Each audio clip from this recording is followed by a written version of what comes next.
Hello students, O2IAS academy में आपका स्वागत है। मेरा नाम है ज्योति कौशल और हम कवर कर रहे हैं नायब तहसीलदार के लिए करंट अफेयर्स। तो आज जो हम कवर करने वाले हैं वो है डिफेंस का सेकंड पार्ट। इससे पहले मैंने आपको डिफेंस के फर्स्ट पार्ट में बहुत सारी जनवरी और फरवरी के मंथ की न्यूज़ कवर करवाई थी, तो वो आप जाकर देख सकते हैं। अगर आपको इस लेक्चर की PDF चाहिए तो आप हमारी O2IAS अकेडमी की ऐप को डाउनलोड कर सकते हैं।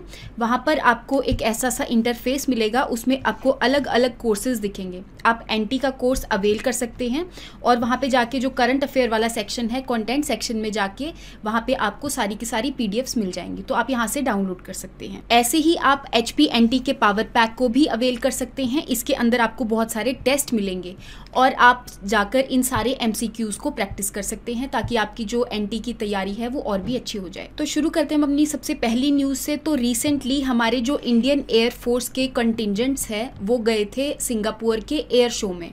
तो जो सिंगापुर का एयर शो है 2022 वाला, वो सबसे पहली बात आपको पता होना चाहिए कि कहाँ पर हुआ था। तो चंगी इंटरनेशनल एयरपोर्ट जो है सिंगापुर के अंदर, वहाँ पे इसको कंडक्ट करवाया गया था। और जो एयर शो है वो इसीलिए कंडक्ट करवाया जाता है ताकि उस कंट्री का जो एविएशन सेक्टर है वो एक तरह से स्ट्रॉन्ग हो जाए और जितनी भी सारी कंट्रीज है वो आकर इस एयर शो को अटेंड करें और आकर देखें कि यहाँ पर कौन कौन से अलग अलग एयरक्राफ्ट्स वगैरह प्रेजेंट हैं। ठीक है, तो एक तरह से एविएशन सेक्टर को स्ट्रॉन्ग करने के लिए इस एयर शो को कंडक्ट करवाया जाता है। नेक्स्ट हम बात करते हैं सैन्य रण क्षेत्रम के बारे में। तो रिसेंटली हमारी जो इंडियन आर्मी है उन्होंने एक सैन्य रण क्षेत्रम, एक साइबर सिक्योरिटी हैकेथॉन को कंडक्ट करवाया था। तो सबसे पहली बात आपने कुछ चीज़ें यहाँ पर याद रखनी है कि ये जो साइबर सिक्योरिटी हैकेथॉन है ये एक एनुअल हैकेथॉन है। दैट मीन्स ये हर साल कंडक्ट करी जाती है। तो कौन से इंस्टीट्यूट ने इसको कंडक्ट किया था ये आपने याद रखना है। That is military college of telecommunication engineering, जो कि माओ मध्य प्रदेश के अंदर लाई करता है। तो इन्होंने इस हैकेथॉन को कंडक्ट किया है। देन इस किसकी गाइडेंस के अंदर इस हैकेथॉन को कंडक्ट करवाया गया था। तो हमारी जो आर्मी ट्रेनिंग कमांड है शिमला वाली, उसके अंदर इसकी गाइडेंस के अंदर इस हैकेथॉन को कंडक्ट करवाया गया था। अदरवाइज हमारी इंडियन आर्मी के अंदर टोटल 7 कमांड्स हैं। आपने मुझे बताना है बाकी की जो 6 कमांड्स हैं वो कहाँ कहाँ पर लाई करती हैं। बाकी अगर मैं military college of telecommunication engineering की बात करूँ तो ये एक ट्रेनिंग सेंटर है जिसके अंदर हमारी जो इंडियन आर्म्ड पर्सनल्स हैं उनको साइबर सिक्योरिटी के रिगार्डिंग सारी की सारी ट्रेनिंग इस कॉलेज के अंदर दी जाती है।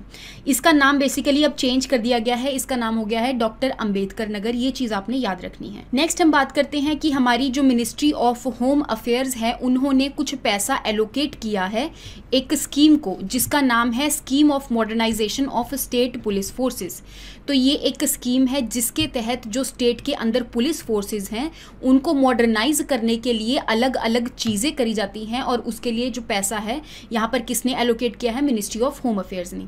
अदरवाइज देखा जाए तो जो पुलिस है वो एक स्टेट सब्जेक्ट है। दैट मीन्स उसके रिगार्डिंग जो भी काम वगैरह किया जाना चाहिए एक तरह से लेजिस्लेचर्स लॉ बनाती हैं और यहाँ पे जो स्टेट है वो उसके रिगार्डिंग काम करते हैं। लेकिन हमारी जो यूनियन है वो यहाँ पर जो पैसा है इस स्कीम के तहत एलोकेट कर रही है ताकि जो स्टेट है उसका इंटरडिपेंडेंस हो सके। जितनी भी आर्मी है और जितनी भी CAPF है, दैट मीन्स जो सेंट्रल आर्म्ड पुलिस फोर्सेस और आर्मी है एक स्टेट के अंदर जब रिक्वायर्ड होती है, उसके इंटरडिपेंडेंट होने की वजह से जो मिनिस्ट्री ऑफ होम अफेयर्स है वो पैसा एलोकेट कर रही है ताकि जो स्टेट की पुलिस फोर्सेस है वो मॉडर्नाइज हो सके। तो आपने इस स्कीम के तहत ये याद रखना है कि अलग अलग चीज़ें करी जा रही हैं। For example procurement of modern weapons, जो स्टेट पुलिस फोर्सेज हैं उनको मॉडर्न वेपन्स दिए जा रहे हैं।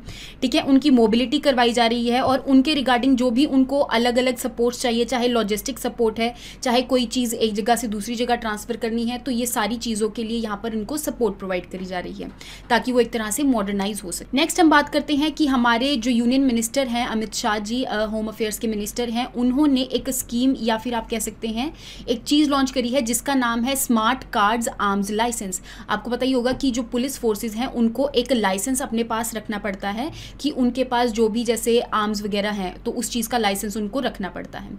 तो उन्होंने अमित शाह जी ने क्या किया है, उनके लाइसेंस को एक तरह से स्मार्ट कार्ड बना दिया है। दैट मीन्स उसके अंदर चिप वगैरह होगी तो एक स्मार्ट कार्ड की तरह बिहेव करेगा। उसको एक तरह से कैरी करना भी बहुत ईजी हो जाएगा एज कम्पेयर टू जो पहले आर्म्स लाइसेंस होते थे वो थोड़े बल्कि होते थे। नेक्स्ट इज उन्होंने एक शस्त्र ऐप को भी एक तरह से लॉन्च किया है। इस शस्त्र ऐप के अंदर जो ऑल ओवर इंडिया जितने भी जिसके भी पास आर्म्स लाइसेंस है उसके रिगार्डिंग जितनी भी इंफॉर्मेशन है वो इस शस्त्र ऐप के अंदर है।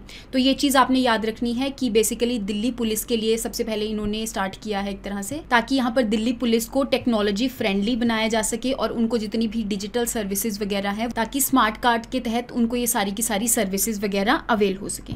नेक्स्ट हम बात करते हैं कि हमारी जो इंडियन एयरफोर्स है उन्होंने ओमान की रॉयल एयरफोर्स के साथ मिलकर एक एक्सरसाइज को कंडक्ट करवाया है। सबसे पहली बात तो ये एक्सरसाइज कहाँ पे कंडक्ट करवाई गई है, तो एयरफोर्स स्टेशन जो जोधपुर वाला है राजस्थान के अंदर, यहाँ पर इस एक्सरसाइज को 21 से लेके 25 फरवरी तक ऑर्गेनाइज किया गया है। देन इज आपको ये पता होना चाहिए कि ये कौन सी किस की एक्सरसाइज है। फॉर एग्जांपल हमारे एयरफोर्स की है, नेवी की है कि आर्मी की है, तो आपको पता होना चाहिए कि एयरफोर्स की है। देन इज कौन सी कंट्री के साथ करवाई गई है, तो ओमान के साथ करवाई गई है। और ये जो ईस्टर्न ब्रिज एक्सरसाइज है इसका 6th एडिशन है। दैट मीन्स इसके पहले 5 एडिशंस ऑलरेडी हो चुके हैं और सबसे पहले जो ये एक्सरसाइज कंडक्ट करवाई गई थी वो 2009 से करवाई गई थी। नेक्स्ट हम बात करते हैं कि हमारी इंडियन नेवी को अभी 12th anti submarine warfare aircraft जो है P8I वो अभी फरवरी के मंथ में रिसीव हुआ है। अगर मैं इस P8I एयरक्राफ्ट के बारे में बात करूं तो हमारी जो मिनिस्ट्री ऑफ डिफेंस है उन्होंने 2009 के अंदर एक डील करी थी यूनाइटेड स्टेट्स की एक कंपनी बोइंग के साथ कि हमें 8 P8I एयरक्राफ्ट चाहिए। उसके बाद 2016 में उन्होंने बोला कि हमें 4 और एयरक्राफ्ट चाहिए। उसके बाद 2016 में उन्होंने ये बोला कि हमें 4 और P8I एयरक्राफ्ट चाहिए। तो बेसिकली 12 एयरक्राफ्ट हो गए और इससे पहले 11 एयरक्राफ्ट जो हैं वो ऑलरेडी इंडियन नेवी को मिल चुके हैं और ये 12th एयरक्राफ्ट है जो कि फरवरी के मंथ में मिल गया है। अगर मैं इस एयरक्राफ्ट की बात करूं तो जो यूनाइटेड स्टेट्स है उनके पास एक एयरक्राफ्ट है P8, उनकी यूनाइटेड स्टेट की जो नेवी है उनके पास एक एयरक्राफ्ट है P8 जो कि बोइंग कंपनी ने बनाया है। देन इज उसी का ही अगर मैं इंडियन वर्जन की बात करूं तो वो हो जाता है P8I। तो दैट मीन्स ये जो P8I एयरक्राफ्ट है ये हमने यूनाइटेड स्टेट्स की बोइंग कंपनी से रिसीव किया है। किसने रिसीव किया है? हमारी इंडियन नेवी ने रिसीव किया है। देन इज ये एक लॉन्ग रेंज, दैट मीन्स काफ़ी दूर तक की रेंज का एयरक्राफ्ट है। मैरीटाइम रिकॉनेसेंस है, दैट मीन्स जितनी भी मैरीटाइम वाला एरिया है एक तरह से जितना भी सी वाला एरिया है उसके ऊपर चेक्स वगैरह रखता है कि कहीं पे हमारा कोई एनिमी तो नहीं एक तरह से खड़ा, या फिर उसको एक तरह से अटैक करने के लिए एक anti submarine warfare aircraft. Then is ये जो एयरक्राफ्ट है कितनी स्पीड पर चलता है, that is 907 kilometre per hour की स्पीड पर चलता है। और इसका जो रेंज है कि कितनी दूर तक ये एयरक्राफ्ट जा सकता है, तो ये 1200 नॉटिकल माइल्स, दैट मीन्स आपको पता ही होगा कि 1 नॉटिकल माइल के अंदर 1.8 समथिंग कुछ किलोमीटर्स होते हैं, तो आप लगा सकते हो अप्रॉक्सीमेटली 2000 किलोमीटर तक की इसकी रेंज है। अगर मैं इस एयरक्राफ्ट की बात करूं जो हमारी इंडियन नेवी है तो ये सबसे पहली इंटरनेशनल कस्टमर बनी थी इस P8I एयरक्राफ्ट की, ये चीज़ आपने याद रखनी है। नेक्स्ट हम बात करते हैं कि फरवरी के मंथ में ही हमें 3 और रफाल फाइटर एयरक्राफ्ट जो हैं अभी हमारे इंडिया के अंदर लैंड हुए हैं। सबसे पहली बात आपको ये पता होना चाहिए कि हमारी इंडिया ने एक तरह से फ्रांस की एक दसॉल्ट कंपनी है उसके साथ एक डील करी थी कि हम टोटल 36 रफाल एयरक्राफ्ट्स वगैरह लेने वाले हैं।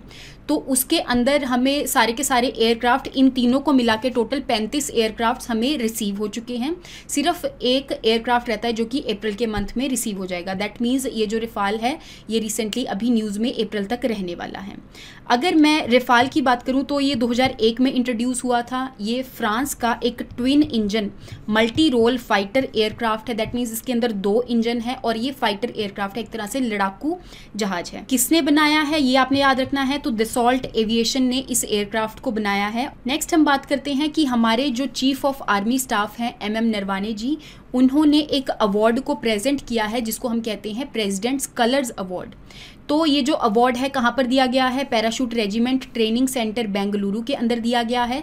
4 बटालियंस को दिया गया है। उन बटालियंस का क्या नाम है? 11 पैरा, 21 पैरा, 23 पैरा और 29 पैरा बटालियंस। इन चारों की 4 बटालियंस को ये अवार्ड दिया गया है। अब अगर मैं इस अवार्ड की बात करूं, इस अवार्ड को हम निशान भी कहते हैं और ये अवार्ड उन बटालियंस को दिया जाता है जिनकी हमारे नेशन के लिए बहुत ही ज़्यादा एक्सेप्शनल सर्विस है। एक तरह से जिस बटालियन ने बहुत अच्छा काम किया है तो उनको ये जो अवार्ड है वो प्रेजेंट किया जाता है। ये चीज़ आपने याद रखनी है। नेक्स्ट हम बात करते हैं कि रिसेंटली एक्सरसाइज धर्मा गार्डियन जो है वो कंडक्ट करवाई गई थी। तो इसके बारे में आपने ये याद रखना है कि एक्सरसाइज धर्मा गार्डियन कौन कौन सी कंट्री के बीच में होता है। तो इंडिया और जापान के बीच में होती है। कहाँ पर इसको कंडक्ट करवाया गया, तो बेलगांव कर्नाटका के अंदर इसको कंडक्ट करवाया गया है। इसका अभी 3rd एडिशन हुआ था। दैट मीन्स इससे पहले ऑलरेडी 2 एडिशन हो चुके हैं। तो ये जो एक्सरसाइज है सबसे पहली बार 2018 के अंदर शुरू हुई थी। इस एक्सरसाइज के अंदर हमारी इंडिया की जो इन्फेंट्री है उन्होंने पार्टिसिपेट किया है, आर्मी की। इन द सेम वे जो जापान की इन्फेंट्री है उन्होंने भी यहाँ पर पार्टिसिपेट किया है। तो यहाँ पर आप देख सकते हो कि जैसे 15th battalion Maratha light infantry regiment of Indian army ने मिलकर किसके साथ पार्टिसिपेट किया है, जापान की 30th इन्फेंट्री रेजिमेंट जो कि Japanese ground self defence forces की है, इनके साथ मिलकर यहाँ पर पार्टिसिपेट किया है और इस एक्सरसाइज को कंडक्ट किया है। नेक्स्ट हम बात करते हैं कोबरा वॉरियर 22 के बारे में। तो ये जो एक्सरसाइज है ये यूनाइटेड किंगडम की एक एक्सरसाइज है जिसके अंदर हमारी जो इंडियन एयरफोर्स है वो पार्टिसिपेट करने वाली थी। लेकिन ये न्यूज़ आ रही थी 24 फरवरी तक ये न्यूज़ आ रही थी कि हाँ पार्टिसिपेट करेंगे और 26 फरवरी तक ये न्यूज़ आ गई कि अब हम इस एक्सरसाइज के अंदर पार्टिसिपेट नहीं करेंगे। वो इस वजह से कि यूक्रेन के अंदर जो क्राइसिस वगैरह चल रहा है उसकी वजह से जो रशियन मिलिट्री अटैक वगैरह हो रहा है तो उसकी वजह से हमारी जो इंडियन एयरफोर्स है वो इस एक्सरसाइज के अंदर पार्टिसिपेट नहीं करेगी। इस एक्सरसाइज के बारे में आपने याद रखना है कि ये जो एक्सरसाइज है यूनाइटेड किंगडम की रॉयल एयरफोर्स की एक्सरसाइज है। देन इज ये जो एक्सरसाइज है कहाँ पर कंडक्ट करवाई गई है, तो वेडिंगटन इन यूनाइटेड किंगडम जो है वहाँ पर इस एक्सरसाइज को कंडक्ट करवाया गया है। ये चीज़ आपने याद रखनी है। नेक्स्ट हम बात करते हैं कि हमारे जो 27th chief of army staff हैं जिनका नाम है जनरल MM नरवाने जी, तो अब 28th वाले आने वाले हैं। दैट मीन्स 28th वाले कौन है, जनरल मनोज पांडे जी जो हैं वो हमारे 28th chief of army staff बनेंगे। अगर मैं MM नरवाने जी की बात करूं तो वो 2019 के दिसंबर के मंथ से यहाँ पर सर्व कर रहे थे और जो हमारे चीफ ऑफ आर्मी स्टाफ होते हैं वो या तो 3 साल तक सर्व करते हैं या फिर जब उनकी एज जो है वो 62 ईयर्स की रीच हो जाए तब तक ही यहाँ पर सर्व करते हैं। उसके बाद next chief of army staff जो है उनको अपॉइंट किया जाता है। उनको कैसे अपॉइंट किया जाता है, तो आपको पता ही होगा कि जो कैबिनेट 8 कैबिनेट कमेटी होती है उसके अंदर एक कमेटी है जिसका नाम है अपॉइंटमेंट्स कमेटी ऑफ कैबिनेट। तो ये जो कमेटी है यहाँ पर जो next chief of army staff हैं, नेवल स्टाफ भी और एयरफोर्स स्टाफ भी, इन सबको अपॉइंट करने का काम इसी कमेटी का ही है। देन इज अगर मैं चीफ ऑफ आर्मी स्टाफ के रोल के बारे में बात करूं तो एक तो सबसे पहली बात हमारी इंडियन आर्मी के हेड होते हैं। दूसरी बात हमारी जो मिनिस्ट्री ऑफ डिफेंस होती है उनको अगर कोई भी इंडियन आर्मी के रिलेटेड एडवाइजरी रोल देना हो या फिर एडवाइस देनी हो एक तरह से, तो हमारे जो चीफ ऑफ आर्मी स्टाफ है वो यहाँ पर रोल प्ले करती हैं। आई होप आपको यहाँ तक जितनी भी न्यूज़ है डिफेंस से रिलेटेड सारी की सारी समझ में आई होंगी। अगर आपको नहीं समझ में आई है तो दोबारा से आप इस वीडियो को देख सकते हैं और जाकर इसकी PDF डाउनलोड करके इसको रिवाइज कर सकते हैं। तो thank you so much and have a nice day. Next class के अंदर हम नेक्स्ट जो करंट अफेयर्स है जनवरी फरवरी के मंथ के वो कवर करने वाले हैं।